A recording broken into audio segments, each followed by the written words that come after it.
నువ్వు యూట్యూబ్ లో కూర్చొని మాట్లాడబెట్టి తాత కుర్చీ మాడదా పెట్టి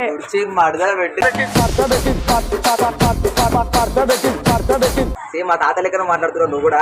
ఇది కూడా ఇన్స్టాగ్రామ్ లో వైరల్ చేసుడే పెన్ ఉందారా? లేదు. కుర్చీ మాడదా పెట్టి ఇంకా మిడల్ ఇరిపోరా ఒక డైలాగ్ వచ్చింది చూడు, గుర్తుందా లేదా? మనకి ఈసారి ఏమంటున్నావు? ఏమో పోలే అక్కడ చంద్రబాబు నాయుడు చూపట్టినప్పుడు పెన్ను పడుతుంది, అందుకని గట్టి ఒత్తి కొట్టాలి. అమ్మ ఏం పెన్ ఇచ్చి ఇట్లుంటాయి. అదేం పెన్ ఇచ్చిందేమో మంచిగా ఇచ్చలేంటాయి. గిట్లుంటాయి జిమ్లో పెట్టుకుని తిరుగుతావు అయిపో. బ్యాగ్ కాలేజీలో ఉంది.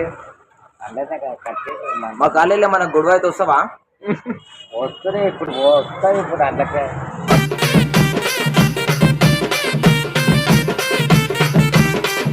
పిల్ల పేరు మళ్ళా వాళ్ళ ఇంట్లో పోతాను నేను డీటెయిల్గా వాళ్ళ ఇంట్లో కూర్చోండి.